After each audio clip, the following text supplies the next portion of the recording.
매달 집으로 100으로 보내드리는 이제 무릉외갓집이라고 하는 영농조합법인에서 이제 운영실장을 좀 맡고 있습니다. 오늘 사회를 또 보게 됐고 홍창욱 실장입니다. 네, 반갑습니다. 네. 저는 전국에 이제 다양하게 많은 꾸러미들이 있는데 꾸러미들의 뭐 운영 사례에 대한 부분도 좀 중요하지만 저는 이제 제가 귀촌을 제주도로 이주를 해서 또 귀촌을 하게 된 과정에 대한 부분을 좀 설명을 드리는 게 더 재미가 있겠다 싶어서 그 부분에 대해서 설명 좀 드리고 무릉외갓집 꾸러미가 어떤 식으로 운영되는지에 대한 소개를 같이 드릴게요. 제가 제주로 이주한 지는 5년 정도 됐습니다.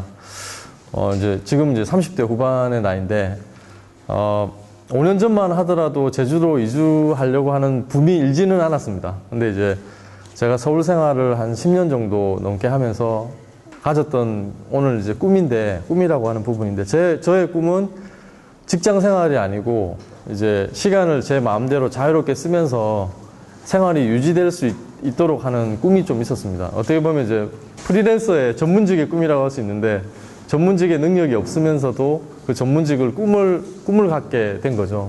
그래서 결국에는 이제 타협을 해서 이제 공익재단 쪽에서 일을 하게 되었는데 제가 이제 서울 생활을 뭐 대학교 해가지고 뭐 10년 넘게 생활하면서 세상이 그렇게 호락호락하지가 않구나. 그러니까 내가 원하는 일을 하면서 충분히 급여를 받으면서 하는 게 굉장히 어렵겠구나. 그래서 늘 통장에 이제 잔고를 확인하면 항상 0원이었습니다. 뭐 고향은 또 시골 창원 아주 시골 마을이고 그래서 제가 이제 판단을 내렸던 것은 이제 어떤 부분이었냐면 30대 초반이긴 했지만 이대로 살다가는 내 인생이라고 하는 게 무너지겠구나라는 생각을 좀 했습니다. 물론 이제 뭐 청운의 꿈을 품고 20대 이제 물론 그 대학도 가고 했지만 제가 대학 생활을 보낼 때는 IMF라고 하는 것도 있었고 사회적으로 굉장히 대학 사회도 몰락하고 있는 상황이었거든요. 예. 그래서 내 인생에 대해서 내가 원하는 꿈이 무엇일까를 생각을 해보니까 한 3가지 정도 나오더라고요. 그 3가지 중에 하나가 내가 살고 싶은 지역에서 새로 한번 시작을 해보자는 거였습니다. 그게 바로 이 제주라고 하는 곳이고요. 그래서 지금은 트렌드가 돼가지고 사람들이 굉장히 많이 오잖아요. 많이 오는데 제가 왔을 때만 해도 이게 뭔가 분명히 붐이일 거다라는 생각은 좀 들었습니다. 그 이제 초창기에 이주를 한 부분이고 그래서 제가 이주를 했을 때 출판 쪽을 이제 출판사를 운영하시는 선배한테 그 이야기를 했어요. 앞으로 제주로 이주하려고 하는 많은 사람들이 생길 것 같고 그게 붐이 되지 않겠냐라고 이야기를 했더니 그 선배가 그게 사회적인 현상하고 연결이 어떻게 되겠냐. 그거는 자기 생각에는 그렇지 않다라고 생각을 했는데 그게 지금은 이제 굉장히 많은 사람들이 제주도로 이주를 하고 있습니다. 한 5,000명 정도. 이제 다른 데는 순유입 인구가 이제 계속 줄어들고 있는데 많이 빠져나가고 있는데 이 제주도만 계속해서 사람들이 들어오고 있는 거예요. 근데 많이 이제 이주를 하는 사람들이 있을 텐데 이주를 해서 뭘 먹고 사느냐가 참 굉장히 큰 문제일 것 같아요. 예, 저도 마찬가지였고 그래서 제가 이 지역사회에서 발을 붙이는 방법이 뭐가 있을까라고 생각을 했는데 가장 쉬운 방법은 취직하는 거겠더라고요. 그래서 지역에 있는 아주 조그만한 이제 IT 회사에 취직을 했습니다. 예, 취직을 했는데 취직하고 면접하고 나서 얼마 안 돼서 직장을 나갔는데 나가자마자 한 30만 원을 월급을 깎이면서 일을 시작을 했습니다. 예, 그래서 워낙 이 지역에서 급여가 평균 임금으로 봤을 때는 굉장히 낮은 수준이고 그리고 이제 학연이라든지 지원이라든지 연고가 전혀 없는 상황에서 이 지역 제주에서 시작을 하려고 하다 보니까 이제 굉장히 어려움이 좀 있었어요. 예, 그래서 한 2년 정도는 제가 이제 IT 회사 쪽에서 일을 하면서 이 지역 사회에서 지속 가능하게 내가 생각하는 꿈을 이룰 수 있는 방법이 무엇일까를 고민해 봤습니다. 그게 어떤 거였냐면 제가 서울에서 이루고 싶었던 꿈이 내 시간을 내가 조정을 하면서 충분한 급여는 아니다 하더라도 내가 지속 가능한 내 꿈을 꿀 수 있는 근데 참 좋은 게 있더라고요. 이 IT 회사를 다니는데 9시 출근해서 6시에 땡 하면 퇴근인데 회사까지 출근하는 시간이 5분 걸립니다. 그래서 충분히 저녁 시간도 많이 활용할 수 있고 굉장히 좋았습니다. 월급은 30만 원 깎이면서 시작을 했지만, 그래서 한 2년 정도는 그렇게 생활을 하다가 제가 제주에 와서 생활을 해보니까 이제 새롭게 눈 뜬 부분이 좀 있었습니다. 그게 어떤 부분이냐면 아까 진종 선생님께서 말씀하셨듯이 이제 이 농촌이라고 하는 부분이죠. 왜 제가 어떤 부분에서 놀랐냐라고 하냐면 제주도에서 생산되는 양이 농산물이 정말 어마어마합니다. 그러니까 감귤 같은 거는 보호가 되지 않습니까? 보호가 된다는 거는 다른 지역에서 생산 안 한다는 이야기거든요. 제가 이제 창원 출신인데 제가 어릴 때만 하더라도 창원이 단감이 유명했어요. 진영하고. 근데 가격이 좋으니까 전역으로 다 퍼져버리는 거예요. 근데 감귤 같은 경우에는 이 지역의 특성상 제주도에서만 나오죠. 거기다가 굉장히 큰 장점이 뭐냐면 월동이라고 하는 게 있는 거예요. 월동 채소라고 하는 게 있습니다. 다른 데서는 비닐하우스로 해가지고 열을 가열했을 때만이 재배가 되는데 여기서는 밖에 나가보시면 아시겠지만 푸른 잎사귀들이 지금 나오고 있죠. 친환경 급식이 가능한 부분도 좀 저는 어떻게 보면 그런 부분이라고 생각하거든요. 친환경 쪽이 강한 게.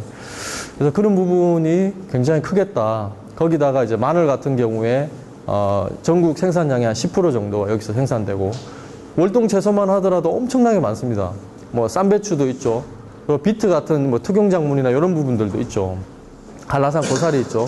생각해 보니까 제주도에서 나오는 농산물들이 굉장히 양이 많고 굉장히 이제 충분히 이제 가능성이 있겠다는 생각을 했는데 대신 이제 어떤 부분이 좀 어렵겠다라고 생각이 드냐면 완주하고 전주 이야기 많이 하잖아요. 완주, 전주 로컬푸드 이야기를 많이 하는데 완주 같은 경우에는 전주를 둘러싸고 있다고 얘기를 하잖아요. 그래서 소비지하고 굉장히 가까운데 제주도 같은 경우에는 소비지랑 굉장히 멀리 있는 거죠.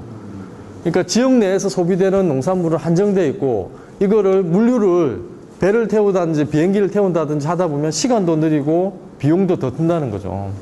예, 그러다 보니까 여기서 농사 짓는 분들은 어떤 분들은 이럴 거예요. 여기서 농사 많이 지어가지고 협동조합 만들고 뭐 해가지고 육지 인근에 있는 도시로 해서 바로바로 출하되고 하는 경쟁적으로 이제 출하되고 하다 보니까 좋은 가격도 받을 수 있는데 반면에 섬이라고 이제 제주 같은 경우에는 흔히 이야기하는 그 밭대기라고 하는 게 훨씬 더 이제 횡행한다는 거고 그리고 이제 물론 이제 뭐 농촌기관에서 지도를 많이 하겠지만 생산되는 게 너무 한 곳으로 너무 집중되어 버린다는 문제들도 있습니다. 그래서 겨울 되면 항상 이제 무밭을 갈아엎고 배출밭을 갈아엎고 하는 게 이제 제주도 많이 나오고 있죠. 그래서 제가 생각을 했던 게 굶어 죽진 않겠구나. 제주도에서 이 농산물 쪽에서 일을 하게 된다면 그리고 농산물 쪽이 유통하는 쪽에서는 그만큼 이제 도시에서 돈 많이 가지고 있는 사람들이 한 번에 확 채가 버리니까 경쟁할 수 있는 부분도 어느 정도는 좀 있겠구나 이 지역 내에서 그래서 시작을 하게 된 겁니다. 근데 제가 이 일을 만든 건 아닙니다. 제가 이 일을 만든 건 아니고 이 일은 2009년도에 시작이 됐는데요. 제가 이 일에 대한 부분을 조금 더 소개를 하겠습니다. 이제 네. 세상이 아니고 이제 그 전국에는 굉장히 많은 꾸러미들이 있습니다. 꾸러미들이 있는데 이 무릉 외갓집이라고 하는 거는 무릉이라고 하는 굉장히 시골 마을에서 한 달에 한 번 뭐 외갓집이 되고 하다 보니까 시골 외갓집이 떠올리는데 뭐 수산물이라든지 그리고 과일이라든지 제주도의 다양한 농산물을 배송하는 시스템이거든요. 예. 어떤 식으로 배송되냐면 뭐 이렇게 이제 배송이 되는 거죠. 넘겨보시면.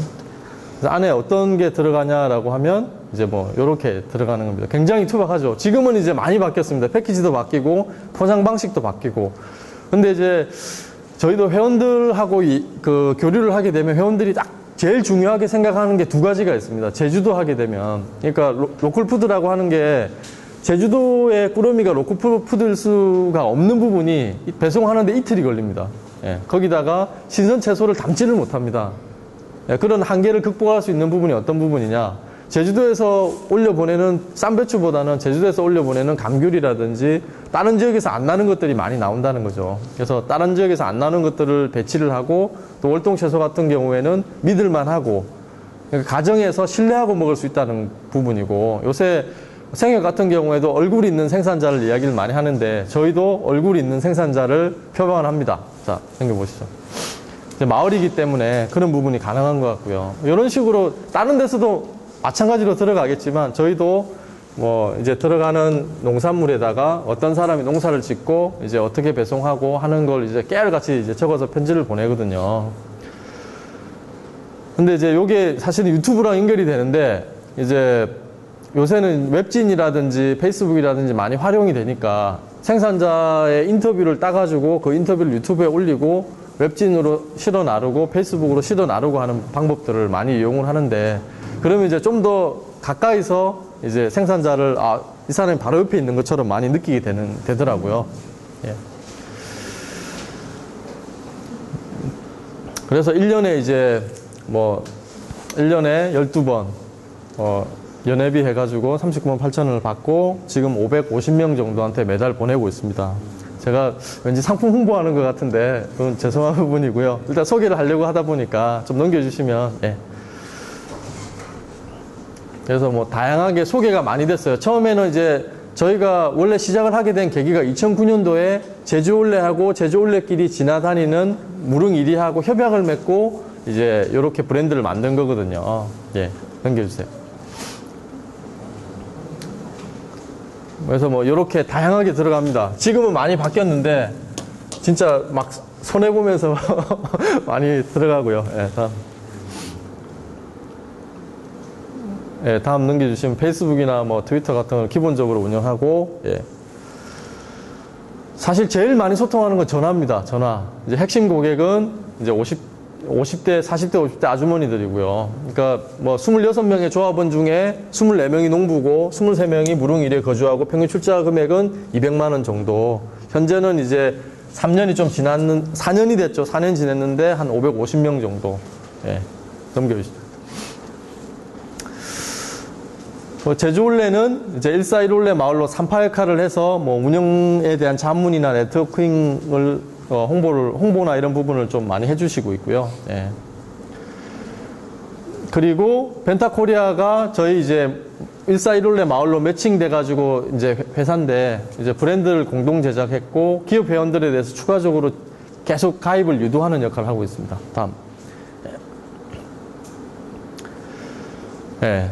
그래서 소개를 좀 드리자면, 정리를 하면서 이제 말씀을 좀 드리자면, 이 무릉애갓집이라고 하는 거는 이제 관의 도움을 전혀 없이 시작을 했습니다. 근데 어떤 부분이 제가 혁신이라고 생각을 하느냐면, 이 네트워킹이라고 하는 게 참 절묘합니다. 어떤 네트워킹이냐라고 하면, 141올레 마을로 시작을 해서 제주올레가 연계가 돼서 무릉애갓집을 도와주는 이제 그 회사가 있었고, 그 회사하고 매칭이 돼가지고 브랜드를 만들었고, 거기서부터 마중물이 돼서 시작을 한 거거든요. 근데 제일 중요한 부분은 뭐 지원이나 이런 부분 없이 지금까지 한 500명 정도 회원을 만들었는데, 이제 앞으로 좀 더 활성화를 하기 위해서는 뭐 좀 더 지원이라든지 이런 부분도 좀 필요하겠죠. 예, 그런 부분이고, 마무리를 하면서 이제 뭐 제가 제 개인적인 이야기를 처음 시작을 했고 이제 제 이야기로 마무리를 하려고 하는데, 저는 이제 제가 월급을 100만 원이 안 되게 받고 시작을 했습니다. 이제 80만 원 정도 받고 시작을 했어요, 일을. 그러고 이제 아기를 막 데리고 다니면서 일을 시작을 했습니다. 근데 제가 80만 원, 90만 원 받고도 일을 할 수 있었던 것은 무엇이냐면, 제 시간을 자유롭게 확보하고, 그리고 제가 살고 싶은 제주도에서, 그리고 이 뭔가 계속 확대되고, 그리고 이제 성장 일로에 있는 이쪽에서 일을 할 수 있다라고 하는 게 저한테는 이제 굉장히 큰 부분이었고요. 이제 무엇보다도 바꿀 수 없는 거는 뭐 어떤 부분이었냐면, 아기를 데리고 다니면서 일을 할 수 있다는 게 굉장히 큰 부분이었습니다.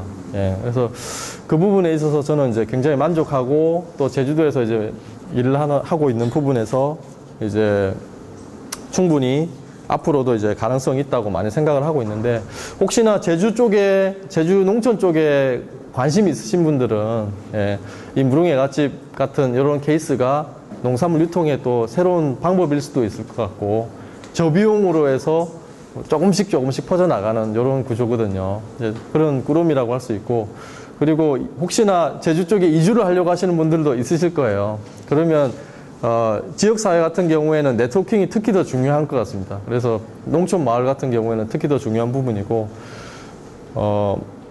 뭐 이런 부분에 대해서 혹시나 이제 좀 더 이야기를 나누고 싶으신 분들은 오늘 저녁도 뭐 시간 많이 있으니까 저녁 시간 이용해가지고 진행을 했으면 좋겠습니다. 네, 고맙습니다. 지금 수익이 80만 원을 나시셨나요?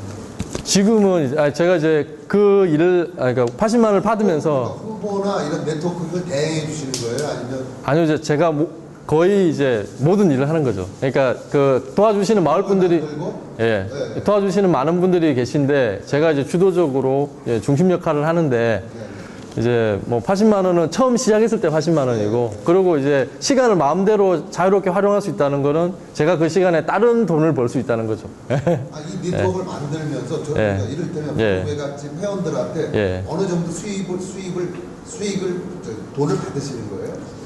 그러니까 어떤 구조냐면요. 성금 39만 8천을 받잖아요. 그 중에서 수수료를 10%든 붙일 거 아닙니까? 그 중에서 성금을 받기 때문에 직원 월급은 줄 수 있는 거죠. 근데 직원 월급은 이사회에서 합의된 부분이 있으니까 80만 원, 90만 원으로 정하는 거고. 근데 이제 지금은 회원도 많이 늘었고 하기 때문에 월급은 좀 더 많이 받는 거죠. 네, 맞습니다. 다음은